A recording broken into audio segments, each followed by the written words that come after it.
Hola. Señoras y señores asambleístas, el Ecuador hace apenas unos pocos meses atrás ha pasado a ser protagonista indiscutible en el escenario internacional. Resultado de la aprobación en esta asamblea, el 22 de mayo del 2012 y posterior ratificación presidencial del 15 de julio del mismo año de la Convención de las Naciones Unidas sobre el Derecho al Mar, CONVEMAR,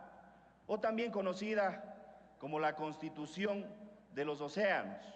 convención que fue asumida con responsabilidad, ya que la misma impone que se deben tomar en consideración circunstancias propias y particulares a fin de que se armonice los principios de rango constitucional, posibilitando de esta manera su correcta aplicación con su adherencia. Está claro que se produce la incorporación a nuestro sistema legal de nuevos conceptos de tipo económicos, ambientales, jurídicos, de gran impacto en el ordenamiento y administración de los mares y océanos. Lo manifestado se encuentra reflejado en la declaración que la Asamblea Nacional hace al momento de adherirse a la Convención, a la CONVEMAR, en especial la ratificación de la plena vigencia de la declaración suscrita en Santiago de Chile el 18 de agosto de 1952, la proclama sobre las 200 millas del mar, en la cual soberana y solemnemente los estados del Ecuador, Chile y Perú proclaman las 200 millas marítimas territoriales. El artículo 310 de esta Convención de las Naciones Unidas sobre el Derecho del Mar es clara en manifestar que se deben adoptar declaraciones o manifestaciones, cualquiera sea su enunciado o denominación, a fin de que, entre otras cosas, se armonice el derecho interno con las disposiciones de la Convención, así como lo ha realizado el Ecuador. Con la entrada en vigencia de la CONVEMAR se cambia estructuralmente la visión conceptual de administración, protección de los espacios marítimos y de sus recursos con relación a la forma como se lo hacía antes de esta adhesión. De hecho, se determinan nuevos espacios marítimos como el mar territorial de 12 millas, aguas interiores,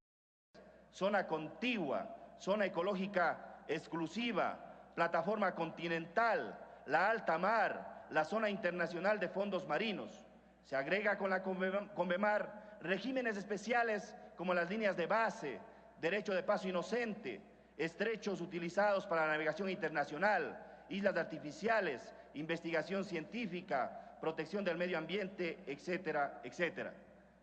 Adquiere presencia nuevos organismos internacionales dentro de lo que significa la esfera nacional o dentro de lo que significa la administración de los mares. La Autoridad Internacional de los Fondos Marinos pasa a ser también parte de lo que significa nuestras divergencias. También vemos las responsabilidades y los derechos del Estado ecuatoriano con relación a espacios costeros e insulares y sus recursos. Conforme lo he analizado hasta el momento, así como también lo ha analizado la Comisión Especializada Permanente de Soberanía, Integración, Relaciones Internacionales y Seguridad Integral, y tomando en consideración básicamente que toda norma o reforma legal deben tener para una mejor sistematización la característica de ser unificadora e integradora de todas las áreas, y además que tiene que reunir las nuevas propuestas de reforma que deben tomar como marco referencial la Constitución y la CONVEMAR, o la Convención de Naciones Unidas sobre el Derecho al Mar. Y estas normas tienen que estar acorde con las normas internas o con las iniciativas que podamos tener los diferentes legisladores de esta Asamblea Nacional con relación a esas reformas de esas normas internas. En nuestra Carta Magna, en el artículo 84, se establece la finalidad del Poder Legislativo y el contenido de las normas, expresando en la parte pertinente lo siguiente, con su venia, señor presidente. La Asamblea Nacional y todo órgano con potestad normativa tendrá la obligación de adecuar formal y materialmente las leyes y demás normas jurídicas a los derechos previstos en la Constitución y los tratados internacionales. Con este antecedente pasamos a revisar algunas normas con rango infraconstitucional que integralmente demandan su adecuación a la Constitución y a los tratados internacionales, en especial a la CONVEMAR. Así tenemos que la legislación marítima nacional se encuentra dispersa en algunos cuerpos legales como el Código de Policía Marítima, Ley General de Puertos, Ley de Régimen Administrativo Portuario Nacional, Ley de Régimen Administrativo de los Terminales Petroleros, Ley General de Transporte Marítimo y Fluvial, Ley de Faros y Boyas, Ley de Facilitación del Transporte, Exportaciones y del Transporte Acuático y su reglamento, Ley de Fortalecimiento y Desarrollo del Transporte Acuático y actividades conexas y su reglamento, Ley de Régimen Especial para la Conservación y Desarrollo Sustentable de la Provincia de Galápagos y su reglamento general de aplicación, Ley de Admisión y Permanencia de Naves de Guerra extranjeras en aguas territoriales, puertos, islas de la República del Ecuador. En relación al Código de Policía Marítimo, viendo esta gran dispersión que tiene la normativa ecuatoriana con relación a normar básicamente las actividades, las responsabilidades, los derechos y garantías que tienen las personas que de hecho trabajan con relación al mar, en relación particularmente al Código de Policía Marítima, publicado en el suplemento del registro oficial número 1202 de 20 de agosto de 1960 y sus reformas, es necesario recordar que se constituyen en un cuerpo legal caduco, en la cual se establecen las obligaciones, atribuciones y competencias a las autoridades marítimas para el control de las naves, la navegación, el personal de la Marina Mercante Nacional y el control y prevención de la contaminación de las costas y aguas nacionales, producida por hidrocarburos, playas y bahías, entre otras regulaciones. Pueblo ecuatoriano, compañeros legisladores, se impone la necesidad de contar con un código de policía marítima, o más bien dicho, de una ley de administración y control del espacio marítimo ecuatoriano que brinde un nuevo impulso de reforma policial marítima con un enfoque que garantice, por un lado, la seguridad ciudadana y los derechos humanos para llegar a efecto con esta reforma policial de manera integral. Es de relevancia asumir un tema policial de características muy especiales que norma directamente a aquellas personas que viven, trabajan en los espacios marítimos, fluviales y lacustres de la nación y que repercute de sobremanera en la seguridad, soberanía, economía nacional y otros aspectos de la vida cotidiana. Este tema es de la policía marítima y su influencia policial y de orden público en los espacios acuáticos del Ecuador. Los servicios de la policía marítima en el Ecuador constituye una organización que data de más de 60 años, que actualmente debe tener como finalidad la de satisfacer importantes funciones humanitarias y del interés público, apegados a las estructuras administrativas y funcionales de orden público y de seguridad ciudadana. Fundamentalmente estos servicios se ejercen mediante funciones complejas, diversas, entre las que podemos mencionar las de policía de seguridad y orden público, policía de investigación penal, policía de seguridad de navegación, policía auxiliar de inmigración sanitaria y aduanera y servicio de inteligencia marítima, como las funciones de prestación de auxilio y emergencias en las aguas de jurisdicción nacional y en los puertos. Asimismo, debemos señalar que la estructura administrativa donde estos servicios de policía marítima ejercen sus funciones es variada y está relacionada con el grado de desarrollo de cada servicio, el nivel de especialización de la organización a la que pertenecen. Señoras y señores asambleístas, la reforma propuesta al Código de Policía Marítima es incompleta, según lo analizado la Comisión Especializada de Soberanía, Integración, Relaciones Internacionales, y ha tenido un criterio unánime en ese sentido. Permite que se mantengan regulaciones anacrónicas. Por ejemplo, el artículo 117 de la reforma propone que se elimine el artículo 361 del Código de Policía Marítima, la parte que dice textualmente: actuarán según su leal saber y su conciencia y no tienen que dar cuenta a nadie de los medios por los que llegaron al convencimiento ni sobre las reglas que siguieron para la apreciación de las pruebas, salvo lo preceptuado por la Constitución en el inciso segundo del artículo 121, actual artículo 202. Esa es básicamente una propuesta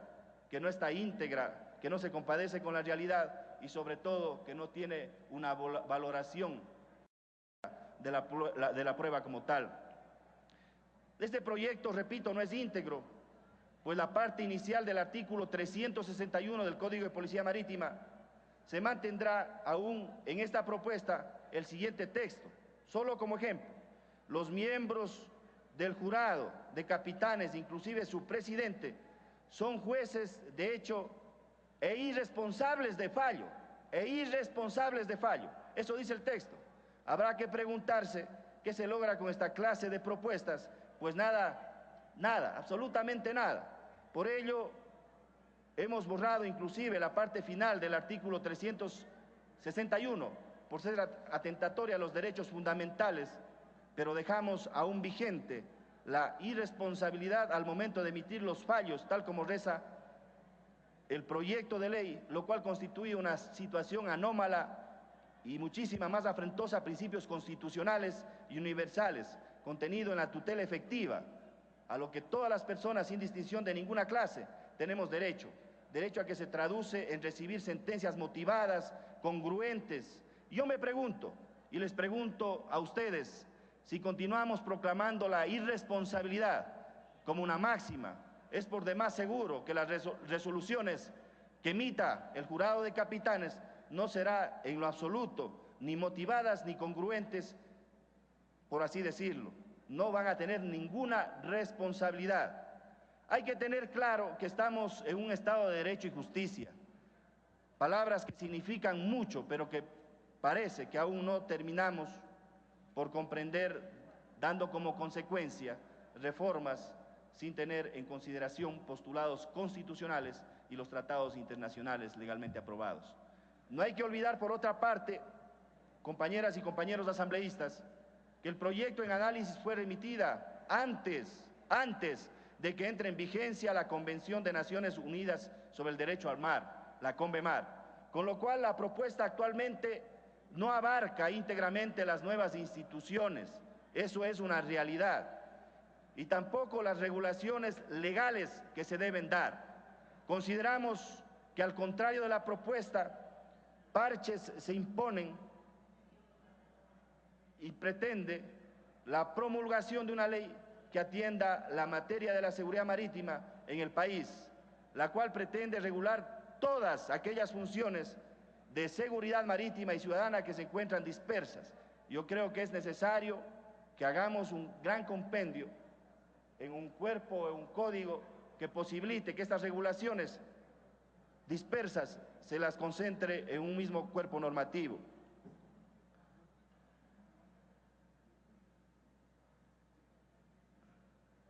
Habíamos manifestado que hay que evitar las actuaciones confusas como producto del desconocimiento de las tareas comunes que han de observar cada órgano, como la adecuada coordinación con las otras políticas y componentes militares, tanto estatales como municipales. Yo creo que es necesario que también se tome en consideración en un nuevo cuerpo normativo la defensa civil, las cuales ejercen actividades en los espacios acuáticos nacionales sin ningún tipo de coordinación. En la exposición de motivos En la exposición de motivos, señores asambleístas, del proyecto de ley, se habla de evitar la dispersión legal. Sin embargo, con esta reforma nada se logra y por el contrario, la exigencia de una depuración normativa persiste por faltar un gran código de legislación marítima, como lo manifesté en su momento. Le queda un minuto, asambleísta. Asambleístas, en nuestro informe de la comisión dejamos sentado que las reformas deben ser más conscientemente analizadas y tomadas en consideración para que formen parte armónica del nuevo marco constitucional e internacional, característica que no se cumple con el planteamiento del proyecto de reforma al Código de la Policía Marítima, pues necesitamos de una visión de conjunto a desarrollarse. Por ello, la Comisión de Soberanía, Integración, Relaciones Internacionales y Seguridad Integral ha propuesto y ha pedido que se archive este proyecto de ley en razón de que no aporta como debería haber aportado a la normativa jurídica nacional. Con este particular, muchas gracias, señor presidente, muchas gracias, señores legisladores.